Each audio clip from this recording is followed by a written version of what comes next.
Pangit.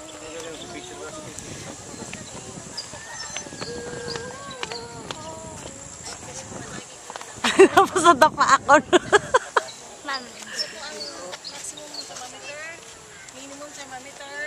Ito yung nag-record kung anong oras yung pinakamataas at kung anong oras yung pinakamababa temperature sa buong araw. Lahat ng ito ay binibigay namin, lahat ng data ito binibigay namin sa forecast. Sa forecast sila nag-analyze. So transfer namin lahat ng data namin sa forecasting.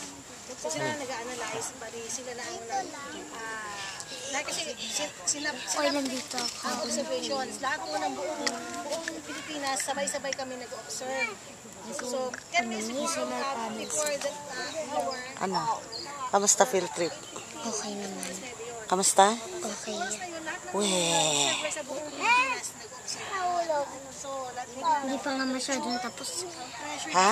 Hindi pa nga masyadong tapos. Kailangan pa tanungin ako. nakikita nyo naman yung hangin na yun, yung indicator na yun. Ano kayo yung mga ginagamit sa ano, para malaman ko ito? Susukat ng ulan. So lahat na yung kinoconsolidate ng forecasting, sila ang nag-ano, sila ang sa amin kasi raw data na sa amin. Pag wala kaming data at kung matamad-tamad kami at mali-mali ang data namin, mali rin yung forecast nila. So nakasalalay sa amin yung lahat ng data. So kung accuracy ng data namin, ang pinaka-important. Yun lang po, kukunin lang po yung picture. Sige po, kunin nyo na.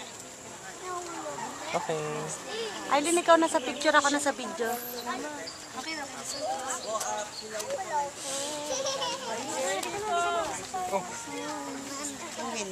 I'm sorry.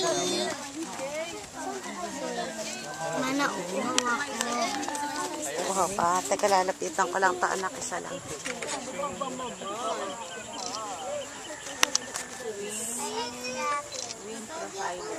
Hindi ako maglalaro sa tablet. Even so. Thank you, thank you.